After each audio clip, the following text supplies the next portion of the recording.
Hello friends, Aishu's വ്ലോഗിലേക്ക് എല്ലാവർക്കും സ്വാഗതം.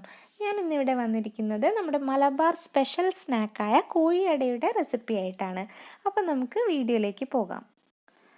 150 gram ചിക്കനാണ് ഞാനിവിടെ എടുത്തിരിക്കുന്നത്. ചിക്കൻ കഴുകി വൃത്തിയാക്കിയതിന് ശേഷം ആവശ്യത്തിന് ഉപ്പും മഞ്ഞളും പിന്നെ 1 ടീസ്പൂൺ കുരുമുളക് പൊടിയും ആവശ്യത്തിന് വെള്ളവും കൂടെ ചേർത്തിട്ട് പ്രഷർ കുക്കറിൽ നല്ലോണം വേവിച്ചെടുക്കണം. ചിക്കൻ ചൂടാറിയതിന് ശേഷം മിക്സിയിലിട്ട് ഒന്ന് ക്രഷ് ചെയ്തെടുക്കുക. അല്ലെങ്കിൽ കൈ കൊണ്ടോ അല്ലെങ്കിൽ ഫോർക്ക് വെച്ചോ ഇതേപോലെ ചെറിയ പീസസ് ആക്കി എടുത്താൽ മതി. ഇനി മൈദയുടെ മാവാണ് ഞാൻ തയ്യാറാക്കുന്നത്. അതിന് വേണ്ടി 1 കപ്പ് മൈദയാണ് എടുത്തിരിക്കുന്നത്. ഇതിലേക്ക് ആവശ്യത്തിന് ഉപ്പും വെള്ളവും കൂടെ ചേർത്തിട്ട് ചപ്പാത്തിക്കൊക്കെ കുഴയ്ക്കുന്ന പോലെ ആ ഒരു കൺസിസ്റ്റൻസിയിൽ നമുക്കിത് കുഴച്ചെടുക്കാം. മാവ് തയ്യാറാക്കിയതിന് ശേഷം ഇത് ഒരു അരമണിക്കൂർ നമുക്ക് റെസ്റ്റ് ചെയ്യാൻ വെക്കാം. ഇനി നമുക്കിതിൻ്റെ ഫില്ലിങ്സ് തയ്യാറാക്കിയെടുക്കാം. അതിന് വേണ്ടി ഞാനൊരു ചീനച്ചട്ടി എടുത്തിട്ടുണ്ട്. അതിലേക്ക് അല്പം വെളിച്ചെണ്ണ ഒഴിച്ചു കൊടുക്കുക. വെളിച്ചെണ്ണ ചൂടായി വരുമ്പോൾ ഇതിലേക്ക് ഇഞ്ചിയും വെളുത്തുള്ളിയും ചെറുതായി കട്ട് ചെയ്തത് 1 ടേബിൾ സ്പൂൺ ചേർത്ത് കൊടുക്കുക. പിന്നെ ഇതിലേക്ക് ഒരു വലിയ പച്ചമുളക് ചെറുതായി കട്ട് ചെയ്തത് ചേർത്ത് കൊടുക്കാം. ഇനി ഇത് മൂന്നും കൂടെ ഒന്ന് വഴറ്റിയെടുക്കാം. ഇതിൻ്റെ പച്ചമണമൊക്കെ മാറിയതിന് ശേഷം ഒരു സവാള ചെറുതായി കട്ട് ചെയ്തത് ചേർത്ത് കൊടുക്കാം. ഇതിലേക്ക് ആവശ്യത്തിന് ഉപ്പും മഞ്ഞളും കൂടെ ചേർത്തിട്ട് ഇത് നല്ലോണം ഒന്ന് വഴറ്റിയെടുക്കാം.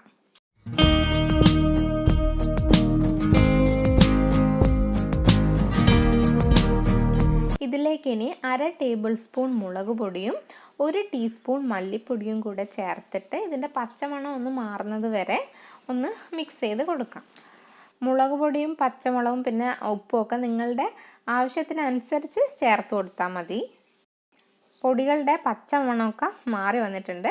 ഇനി ഇതിലേക്ക് നമ്മൾ നേരത്തെ വേവിച്ച് വെച്ചിരിക്കുന്ന ചിക്കൻ ചേർത്ത് കൊടുക്കാം. എന്നിട്ടിത് നല്ലോണം ഒന്ന് മിക്സ് ചെയ്തെടുക്കാം.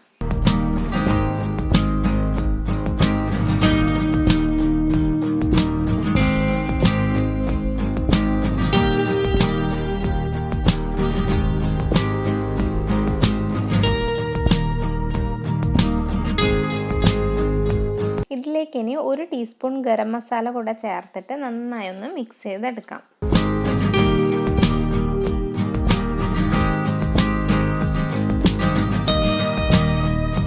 ഇനി ഇതിലേക്ക് മല്ലിയിലയും കറിവേപ്പിലയും കൂടെ ചെറുതായി കട്ട് ചെയ്തത് ചേർത്ത് കൊടുക്കുക. എന്നിട്ട് നന്നായി മിക്സ് ചെയ്തെടുക്കുക.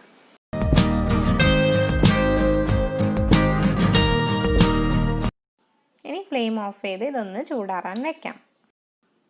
ഇനി നമ്മൾ നേരത്തെ റെസ്റ്റ് ചെയ്യാൻ വെച്ച മാവ് എടുത്തിട്ട് അതിൽ നിന്ന് കുറച്ച് ബോൾസ് ആക്കി എടുക്കണം. ചപ്പാത്തിനേക്കാളും ഒക്കെ കുറച്ച് വലിപ്പമുള്ള ബോൾസ് ആക്കി എടുക്കാം. ബോൾസ് ആക്കി എടുത്തതിന് ശേഷം നമ്മൾ ചപ്പാത്തി പരത്തുന്ന പോലെ തന്നെ ഇത് നല്ലോണം ഒന്ന് പരത്തിയെടുക്കാം.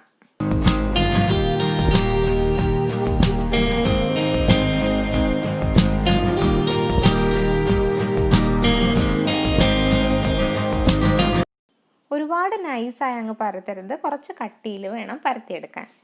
ഇനി നമുക്ക് ഇതുപോലത്തെ അടപ്പോ സ്റ്റീലിൻ്റെ ഗ്ലാസ്സോ വെച്ചിട്ട് റൗണ്ട് ഷേപ്പിൽ ഒന്ന് കട്ട് ചെയ്തെടുക്കാം. ബാക്കിയുള്ള മാവൊക്കെ കൊണ്ട് ഞാൻ ഇതുപോലത്തെ റൗണ്ട് ഷേപ്പിലാക്കി വെച്ചിട്ടുണ്ട്. ഇനി ഓരോന്നിലേക്ക് നമുക്ക് ഫില്ലിങ്സ് ചേർത്ത് കൊടുക്കാം. ഇനി നമുക്ക് അടേൻ്റെ ഷേപ്പിൽ ഇതൊന്ന് കവർ ചെയ്തെടുക്കാം.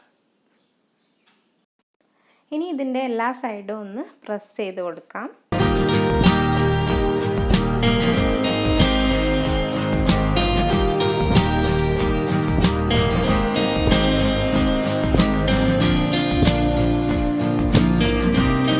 ഇനി നമുക്ക് ഇതേപോലെ ഒന്ന് ട്വിസ്റ്റ് ചെയ്തെടുക്കാം. ഇതെന്തിനാന്ന് വെച്ചാൽ ഫില്ലിങ്സ് പുറത്ത് പോകാണ്ടിരിക്കാനും പിന്നെ നല്ലൊരു ഭംഗി കിട്ടാനും കൂടി വേണ്ടിയാണ്. ഒന്നെങ്കിൽ ഇങ്ങനെ ചെയ്താൽ മതി, അല്ലെങ്കിൽ ഫോർക്ക് യൂസ് ചെയ്തിട്ട് ഒന്ന് പ്രസ് ചെയ്ത് കൊടുത്താലും മതി. ഈ ഒരു രീതിയിലാണ് സാധാരണ കോഴിയട തയ്യാറാക്കി എടുക്കാറ്. ബാക്കിയെല്ലാം ഇതേപോലെ ചെയ്തെടുക്കാം. ഇനി കോഴിയട ഒന്ന് ഫ്രൈ ചെയ്തെടുക്കാൻ ഒരു ചീനച്ചട്ടി എടുത്തിട്ടുണ്ട്. അതിലേക്ക് ഫ്രൈ ചെയ്യാൻ ആവശ്യമായ വെളിച്ചെണ്ണ കൂടെ ചേർത്ത് കൊടുത്തിട്ടുണ്ട്. ഇപ്പോൾ എണ്ണ ചൂടായി വന്നിട്ടുണ്ട്. ഇനി നമുക്കിതിലേക്ക് കോഴിയട ചേർത്തിട്ട് ഫ്രൈ ചെയ്തെടുക്കാം. ഒരു മീഡിയം ഫ്ലെയിമിൽ വെച്ചിട്ട് നമുക്കിത് ഫ്രൈ ചെയ്തെടുക്കാം. 2 ഭാഗവും ബ്രൗൺ കളർ ആവുന്ന വരെ ഇതൊന്ന് ഫ്രൈ ചെയ്തെടുക്കാം. ഇപ്പോൾ രണ്ട് സൈഡും ബ്രൗൺ കളറായി വന്നിട്ടുണ്ട്. ഒരുപാട് ബ്രൗൺ കളറാവാൻ നിൽക്കണ്ട. ഇനി നമുക്കിത് കോരി വെക്കാം. ഇതേപോലെ ബാക്കിയുള്ളതെല്ലാം ഫ്രൈ ചെയ്തെടുക്കാം. അപ്പോൾ നമ്മുടെ കോഴിയട ഇവിടെ റെഡി ആയിരിക്കുകയാണ്. വളരെ ഈസി അല്ലേ തയ്യാറാക്കാൻ, പിന്നെ നല്ല ടേസ്റ്റിയുമാണ്. അതുകൊണ്ട് നിങ്ങളെല്ലാവരും ഇത് ട്രൈ ചെയ്ത് നോക്കുക. ട്രൈ ചെയ്ത് നോക്കിയിട്ട് ഫീഡ്ബാക്ക് അറിയിക്കുക. അപ്പോൾ ഇന്നത്തെ എൻ്റെ ഈ വീഡിയോ എല്ലാവർക്കും ഇഷ്ടമായി എന്ന് വിചാരിക്കുന്നു. അപ്പോൾ അടുത്ത വീഡിയോയിൽ പുതിയൊരു റെസിപ്പിയായിട്ട് കാണാം. ബായ്. നിങ്ങൾക്കെല്ലാവർക്കും എൻ്റെ വീഡിയോസ് ഇഷ്ടമായാൽ സബ്സ്ക്രൈബ് ചെയ്യുക. സബ്സ്ക്രൈബ് ചെയ്തതിന് ശേഷം അതിൻ്റെ തൊട്ടടുത്തുള്ള ബെൽ ഐക്കൺ പ്രസ് ചെയ്യുക. ബെൽ ഐക്കൺ പ്രസ് ചെയ്താൽ ഞാൻ വീഡിയോസ് അപ്ലോഡ് ചെയ്യുന്ന സമയത്ത് നിങ്ങൾക്കതിൻ്റെ നോട്ടിഫിക്കേഷൻ ലഭിക്കുന്നതാണ്. താങ്ക്